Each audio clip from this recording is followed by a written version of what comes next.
Welcome to Coaching Conversations with Margo Myers. This podcast is produced by Shipley Coaching, where discovery inspires growth. Hi, I'm Margo Myers, an executive and performance coach who coaches people on leadership, communication, and career success. And I am thrilled to be bringing you this brand new podcast. We're talking everything coaching. Today, I'm joined by Tony Husted, Shipley Coaching Director of Training, ACTP author, coach mentor, and performance modeling expert. Tony, welcome. Super excited to have you on today. Excited to be with you today, Margo. Oh, great. Well, as this is our inaugural podcast, let's talk about coaching, a little bit about what it is, what it isn't, and really give folks an idea about whether coaching is right for them or their organization. And I thought I would start with the definition of coaching from the International Coach Federation. It says, coaching is partnering with clients in a thought-provoking and creative process that inspires them to maximize their personal and professional potential. It's an ongoing professional relationship that helps people produce extraordinary results in their lives, careers, businesses, or organizations. So, Tony, how would you define coaching? Well, Margo, I love that definition of coaching because it really wraps it up. But I actually want to go back to a question you said there. How do people know if coaching is right for them? So I'll answer both of those questions at the same time. So the question I would pose to anybody listening to this right now is, have you ever had a time in your life when you knew what you wanted? You had a goal. You had something you wanted to reach. You knew exactly what it was.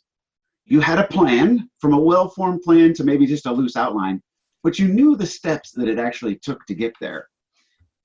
And then you went into it and you had a tough time staying committed through to completion.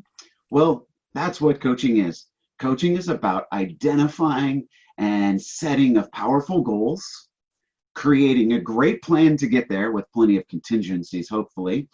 But most importantly, it's about helping people stay committed through their goals so they can achieve and have more of what they want in their life. So if that is true for you, if you've ever had a goal, had a plan, but couldn't stick with it, then you need a coach. You should be looking for a coach, because that's what coaching does. It accelerates that process of you getting more of what you want in your life. I find that it's really hard often to hold myself accountable. And, you know, I've worked with coaches. I've had my own coaches, and I know you've had your own coaches too. And it really does make a difference to have that partner, someone partnering with you, someone who's neutral, and really talk through a couple of things that you mentioned. Number one, figuring out what it is you really want. Sometimes we think we know what we want, but we're not really clear. And so having that coach to help us gain some clarity around that can be really particularly useful. Yeah, so one of the things I noticed that a lot of people's goals are compartmentalized. So they have an outcome that they're thinking about, and it's like, I want this piece, or I want this part, or I want to achieve this. And what they're not really looking at is the whole system view. They're not looking about how does it fit into their life? How does it flow in and out of other things that are going on? How does a health goal, for example, fit into their greater priorities? And as long as it's an isolated goal with often little or no accountability to bring that into play as well, it's going to be challenging for people to stay with it. And so as a coach, I want to look at, how does this goal fit into the broader vision of someone's life? How does it fit into their priority systems? And I'm that neutral third party who will hold some accountability, but more importantly, I want them to build an accountability structure for themselves that will work even after we're done with the coaching relationship. So after coaching somebody for 3 months, 6 months, maybe a year, when they're done with me, they have a system that they can carry forward out into their life that supports them long-term, not just with that goal, but with other goals as well. Yeah, it almost teaches them a process to help them identify what it is they want, hold themselves accountable, and really consider that holistic view. So I know that you have coached literally hundreds of people. Can you share with us what are some of the types of situations that people bring to the coaching engagement? Well, there's a lot of broad categories, and I've coached in several different, what a lot of coaches would refer to as niches. So in my realm, I've done a lot of, when I first started my career, let's maybe start there, I did a lot of spiritual coaching. So it was people who were on a spiritual journey, people who were trying to align their lives with a new spiritual path, for example. That seemed to be the early part of my career. I've also spent a lot of time coaching and working with athletes. It's always been a passion of mine to work with upcoming athletes, even from amateurs all the way to professional athletes at the highest levels. I love working on that, what I refer to and what's going to in the field as the inner game. So it's the mindset, it's the thinking, it's the dialogues that go on inside. It's your mindset about how you play the game that often makes a big difference. I've worked with a lot of entrepreneurs, done a lot of relationship coaching. I've always tried to work in many different aspects to always be growing and expanding my coaching game, because as a coach trainer, people are wanting those examples. People are wanting to know different ways to coach different people on different topics, rather than just honing in on, well, here's one method to coach on this topic. Looking systemically of how do I coach anybody, anywhere, no matter what they bring to the conversation, and draw out from them what it is they want, how they're going to get it, how they're going to stay committed, and why is it really important to them. That stays fairly consistent across whatever topic I'm coaching. And it's all about drawing out the resourcefulness of my clients so that they get it for themselves rather than being something I put in from the outside. Right. And let's talk about what coaching isn't, because you brought up an important point there. It's our clients are resourceful and they know the answers and have that within themselves. And so I love the Bill Gates quote, everyone needs a coach. But let's talk about what coaching isn't. And it's not, a lot of times people say, well, you'll just tell me what to do and give me advice. And I say, no, that's not what coaching is. So let's talk about that part of it. Coaching is not consulting.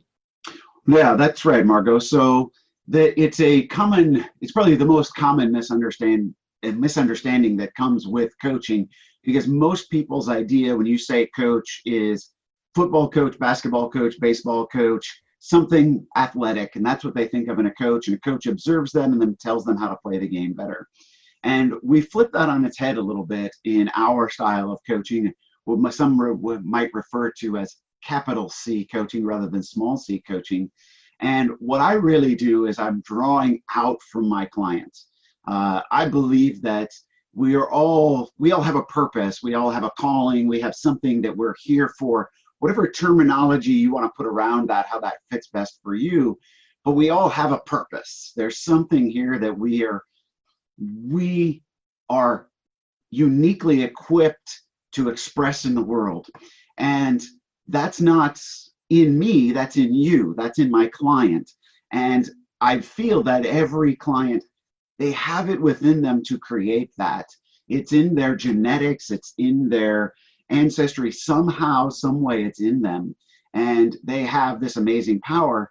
We just have to get past some of the blockages that are in the way and open that up for them.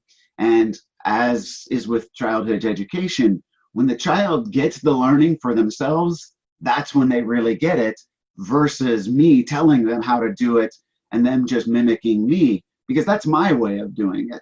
I've got two daughters that are both in elementary school, and they're doing math that I don't really ever remember doing, even in high school. They're so far ahead. I have to coach them so that they get it in their own way, because how I think about that math, because I was never formally educated in it, how I think about it, that's my way of doing it. And there are many ways to do it. So as I work with a client, even two clients who have almost identical goals, how they go about it and how I coach them individually is going to be different depending on that person, because I want to just unlock the potential inside of them. I'm not trying to add my potential to them. Right. And coaching, a lot of times people think that it's also similar to mentoring. And it's not mentoring either, is it? No, that's right. And the big piece I would say with mentoring is that in the world of mentoring, it's almost always assumed that I'm going to go seek a mentor who's been there, done that. Someone who's gotten what I want to get, and then I'm going to go sit at their feet, metaphorically, or they're going to, in the corporate realm, they're probably somewhere in my leadership structure, which adds to the mix then of a little bit of awkwardness. What if their way isn't my way, for example? But mentoring usually is, okay, here's how I did it. Follow my path. Watch out for this. Don't do that. Don't go there. But it often leads people to frustration because how, for example, if you were to mentor me on something that you've done before, that's your way to get there. And it very well may not be my way. It very well may not take into account who I am and how I might tap into my own personal strengths to do it in a unique and different way. And so that mentoring piece, although mentoring has great value, it's different in coaching because a mentor usually assumes been there, done that, got the t-shirt. And with coaching, I should be able to coach anybody, any topic, because I don't need to have gone there, because that person is the subject matter expert of their life, and they have it within them to tap into their own inner strength. And even if they don't know how, which is the usual objection people give me, well, Tony, I've never done it before. I don't know how to do it. That in itself is the biggest number one reason why you need a coach. It's to have someone there to help you sort out your way. Just giving you my way is a disservice because you don't learn to do it innately for yourself. And I may be leading you down a way that's not going to work for you. So coaches, again, draw out from the person, the individual that's being coached. It draws out from them their own inner genius, so they find their own way and they get that deep learning for themselves, so that at the end, when they cross the finish line, they get to raise their hands and go, hey, I did it. Thanks for the help from the coach, but they own the result, not the coach. Oh, yep, my way worked. That's not what it is at all. Does that make sense, Margo? Oh, totally. And I think that's what I love most about coaching. And when I'm working with clients, when they have those self-discoveries and those aha moments, when you literally see the light bulb go on, over their head, and they're like, oh, this is it. This is how I'm going to do this. Or, oh, this is what this means to me, or this feeling, or whatever it is. But those aha moments are, for me, my reward for coaching and for seeing people have those light bulbs go off. That is going to enable them to, live up to their potential. The other thing that coaching is not, although I frankly admit to my clients that sometimes it can feel a little bit like therapy, but it isn't therapy, just because we'll be diving deeper into different topics. And so coaching is also, it's not therapy. Yeah, Margo. So the coaching methodology in general just simply is saying, where are you now and where do you want to go? That's an overgeneralization, but in many ways that is at the heart of coaching. What's the starting line? What's the finish line? And what is it going to take between here and there to get there? It's like navigating from here to, I'm in Seattle today. So if I wanted to drive to San Francisco, I know my starting point, I know the end point, and I know that I would take I-5 most of the way down, unless there was some traffic and I might have to get off, which would be one of my contingency plans. And then at some point I would veer off and head into the city, and that's the way that I would go to achieve my goal. And the traditional counseling now, and this again is a generalization, but the general thought of counseling would be, where are you now? Where do you want to go? What happened in your past that keeps you from getting that? What is it that happened when you were a teenager or in your 20s, that, or even when you were a small child? What is that? And what are those patterns they're carrying forward? And it's all about digging into those past. So where did you come from, being as relevant or more relevant to the conversation, and healing some of those past wounds.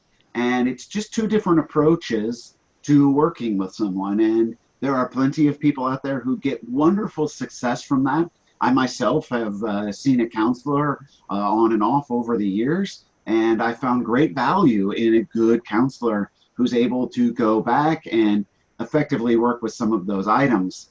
In coaching, we sort of start with, where are you? Where do you want to go? And then it's about building up the momentum so that if you think about maybe some of those past traumas or hurts, if you want to put it in that category, those may be holding you back. But if you have enough forward momentum, it's like snapping those. You're not going back and digging them up and figuring them out. You're just breaking the chain that binds you to them because you're so clear on what you want in your future. You just don't allow those to hold you back anymore. And again, just different ways of working with somebody to achieve their potential. Yeah, a lot of times we have limiting beliefs that we hold about ourselves. And I often say we all have stories that we tell ourselves, and those stories may or may not be true. And it's sorting through those to decide, which stories we can let go of that are going to enable us to really propel ourselves forward so that we can reach that goal that we want. Margo, I was just reading an extract from a research study that's about to be published very soon here. And it was saying that the latest research is showing that 50% of our memories, which you referred to just a moment of as our stories, 50% of the stories that we tell about our past are actually not true. 50% of what you have in your head of what happened, what's my past, what was my childhood like, what happened at work 7 years ago, that around 50% of it is not accurate. It's just the story that we've built up, we've told ourselves, it's changed, and really it's all rooted in our perception anyway. So it's only one perspective on the situation. So that, although it's a little bit of a frightening statistic to think about 50% of what's in my head is delusion, it also just reminds me not to take myself maybe so seriously, because it's really about how have I framed my own personal history. It is the story that I tell myself. It's not necessarily the truth. It is just a story. It's a narrative, and I can rewrite that narrative in many different ways, depending on the perspective that I want to take and how I want to hold that. But yeah, there's good evidence that not everything we think happened to us actually happened to us. Or at least in the way that we remember, right? Yeah, maybe the details can be fuzzy. Exactly. So let's talk a little bit about a coaching engagement and what that looks like. What's the process if someone is interested in getting a coach? What is the process that they would go through? Well, one of the first things is to find a coach that fits who's going to be coached. So there is a little bit of a personality piece there. You want it to be somebody that you're comfortable with, somebody that is a good conversation. They fit together with your conversation style. They feel comfortable, because often, although we're not doing counseling and therapy where we're digging deep into emotional baggage, the coaching conversations will get deep, and we're going to talk about values and identity and what's meaningful and important in your life. So finding somebody that you're comfortable with to share deep insights, to share maybe some of the dirty laundry with, if that happens to come up, that can be an important piece. So finding somebody that is a good personality fit, you feel comfortable and empowered just talking to them, even through some small talk.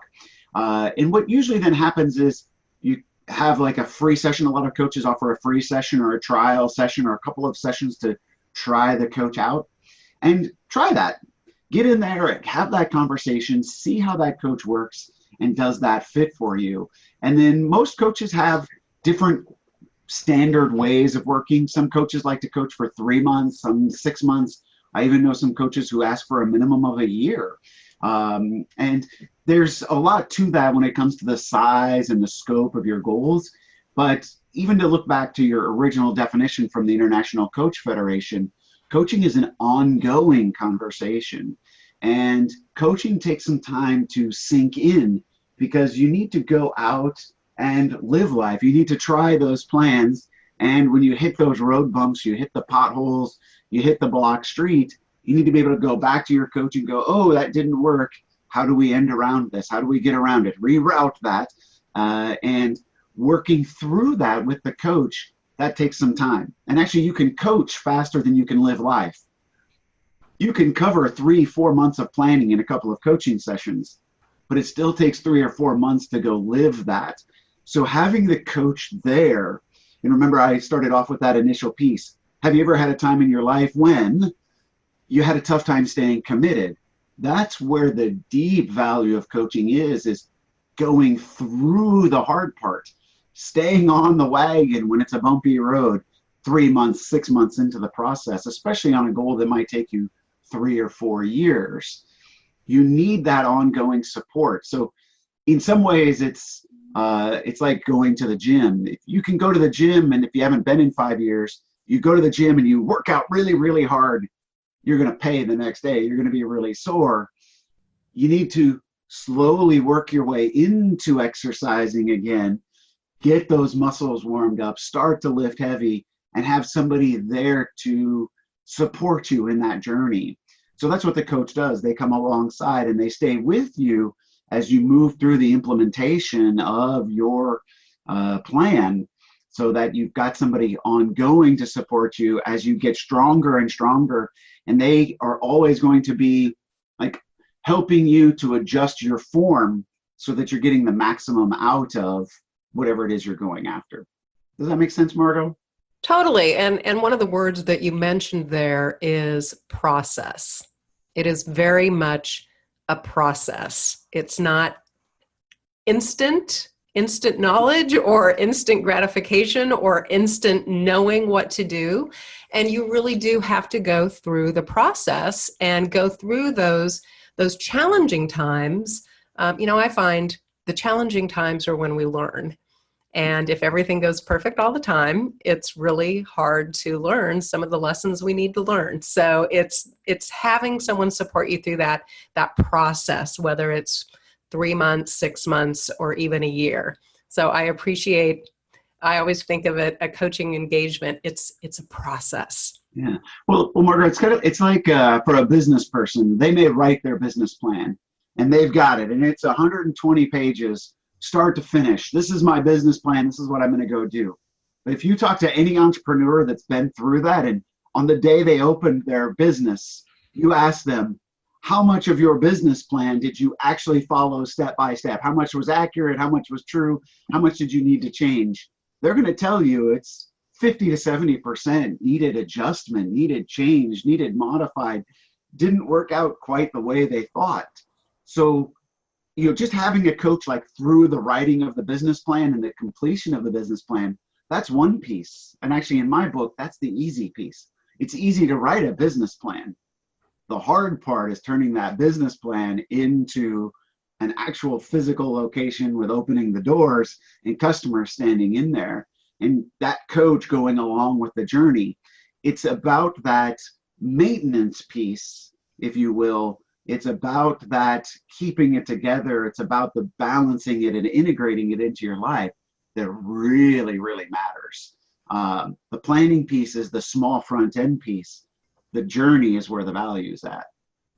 Absolutely. Well, Tony, this is going to wrap up our first inaugural podcast. Do you have anything else that you would like to add about coaching and what it is? I would just say, if anybody's out there and you've never had a coach, I'd really encourage you to try coaching. Find a coach local to you. Find a coach that fits for you, somebody that maybe works in an area that you're interested in learning and growing in, and reach out to them and try out coaching and see what it's like. And if you've had a coach before, and I'm sure many of you that are listening have had a coach before, no matter what that experience was like, I'm actually going to encourage you to try a different coach. And I'm going to go actually a little bit of a different direction than something I said earlier. If you've had a coach before, and no matter the result, whether it was a great experience, the best experience, or the worst experience, I'm going to encourage you to find a new coach. But this time, find somebody that you think could really add something different to the mix. Find somebody in a different vein, in a different avenue. Maybe even find somebody that specializes in an area that is a challenge for you, that you know would allow you to really grow, and take on a coach that might be really challenging for you. Don't hire the exact same coach you've always had. Mix it up, change it up, find somebody that's going to bring something new and really different to you to bear. I very recently just had an experience where I had a naturopathic doctor that I met who challenged me in some area that I thought I would never be able to do. And I picked it up, and that challenge, completely out of my comfort zone, has just made such a huge impact for me over the last month of my life. I can't believe it. But it took me taking on a challenge that was completely out of my comfort zone. So if you've had a coach before, find somebody that's going to make you step out of your comfort zone and grow, and watch the benefits trickle out into multiple areas of your life. I agree, Tony. And I think talking comfort zone is a topic for an entirely new podcast.